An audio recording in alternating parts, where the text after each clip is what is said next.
ഉറക്കമില്ലാത്ത രാത്രികൾ. ഈ പേരിടാനുണ്ടായ കാരണം വയറിന്റെ ഒരു അസുഖത്തിന് മരുന്ന് കഴിക്കുന്നത് കൊണ്ടാണെന്ന് തോന്നുന്നു. രാത്രി ഉറക്കം നഷ്ടപ്പെടും. പിന്നെ എന്തെങ്കിലും ചിന്തകൾ മനസ്സിൽ വരും. പിന്നെ ആ വിഷയത്തെക്കുറിച്ച് ചിന്തിച്ച് ചിന്തിച്ച് അറ്റമില്ലാതെ പോകും. ആ വിഷയമാണ് ഞാൻ കഥയാക്കാറുള്ളത്. പിന്നെ ഉറക്കമില്ലാതെ ബുദ്ധിമുട്ടുന്ന ഒരുപാട് ആളുകളുണ്ട്. അവർക്ക് വേണ്ടിയിട്ട് കൂടിയാണ്. ഉറക്കമില്ലാതെ ബുദ്ധിമുട്ടുന്ന ആളുകൾക്ക് ഒരു ടിപ്പ് പറഞ്ഞു തരാം. നമ്മൾ സംസാരിക്കുന്നത് എഴുതിത്തരുന്ന ഏതെങ്കിലും ഒരു ആപ്പ് ഡൗൺലോഡ് ചെയ്ത് നമ്മുടെ മനസ്സിൽ വരുന്ന ആശയങ്ങൾ വെറുതെ കുറിച്ചിട്ട് തുടങ്ങിയാൽ മതി. അപ്പൊ നമുക്ക് കഥ എഴുതാനുള്ള ഒരു മൂഡ് വരും. ഇത് എന്റെ ചെറിയ ബുദ്ധിയിൽ നിന്നും പറയുന്ന കാര്യങ്ങളാണ്. എത്രത്തോളം സക്സസ് ആവുമെന്ന് എനിക്കറിയില്ല. ഇന്ന് കഥ എഴുതാൻ ഉദ്ദേശിച്ച വിഷയം വിശ്വാസങ്ങളിലെ വൈകൃതങ്ങൾ അഥവാ ആചാരങ്ങളിലെ വൈകൃതങ്ങൾ.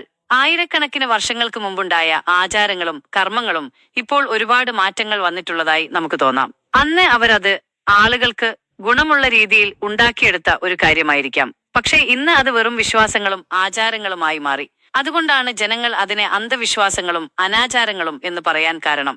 നമ്മൾ ചെയ്യുന്ന കാര്യം ആർക്കും ദോഷമില്ലാത്ത രീതിയിൽ, എന്നാൽ മറ്റുള്ളവർക്ക് ഗുണമുണ്ടാകുന്ന കാര്യങ്ങളുമായിരിക്കണം. അല്ലാതെ വിശ്വാസമാണ്, ആചാരമാണ് എന്നെല്ലാം പറഞ്ഞ് ആർക്കും ഗുണമില്ലാതെ എന്തെങ്കിലും ചെയ്യുന്നത് തികച്ചും അനാവശ്യമായ കാര്യങ്ങളാണ്. നമ്മൾ ചെയ്യുന്ന കാര്യങ്ങൾ അല്ലെങ്കിൽ നമ്മൾ ചെയ്യാൻ ഉദ്ദേശിക്കുന്ന കാര്യങ്ങൾ പ്രത്യേകിച്ചും അത് ദുർബലരായവരെ ഉദ്ദേശിച്ചുകൊണ്ടായിരിക്കണം. അല്ലാതെ വിശപ്പറിയാത്തവന് ഭക്ഷണം കൊടുക്കുന്നത് കൊണ്ട് ഒരു പുണ്യവും പ്രതീക്ഷിക്കേണ്ട.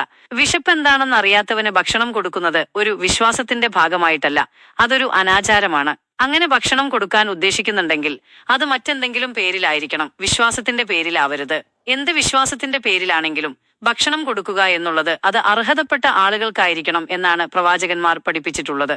പിന്നെ നമ്മുടെ കയ്യിലുള്ള വിശ്വാസങ്ങളും ആചാരങ്ങളും നൂറ്റാണ്ടുകൾ പഴക്കമുള്ളതാണ്. ഒരുപാട് മാറ്റങ്ങൾ വന്നിട്ടുണ്ടാകും. അതിനെക്കുറിച്ച് നമ്മൾ പഠിക്കണം, മനസ്സിലാക്കണം, ചിന്തിക്കണം. നമ്മൾ ചെയ്യുന്ന ഓരോ പുണ്യപ്രവൃത്തിയും അർഹതപ്പെട്ട ആളുകൾക്ക് തന്നെയാണ് അത് കിട്ടുന്നതെന്ന് നമ്മൾ ഉറപ്പുവരുത്താൻ ബാധ്യസ്ഥരാണ്. അല്ലാതെ നമ്മൾ വിശ്വാസത്തിന്റെ പേരിൽ ചെയ്യുന്ന കാര്യങ്ങൾ അർഹതപ്പെടാത്ത ആളുകൾക്ക് കൊടുക്കുന്നത് കൊണ്ട് ഒരു പ്രയോജനവും ഉണ്ടാവുകയില്ല എന്ന് നമുക്ക് ചിന്തിച്ചാൽ തന്നെ മനസ്സിലാവുന്ന കാര്യമല്ലേ. വിശ്വാസവും ആചാരവും നമുക്കും അതുപോലെ തന്നെ സമൂഹത്തിനും പ്രകൃതിക്കും ദോഷം ചെയ്യാത്ത രീതിയിലായിരിക്കണം.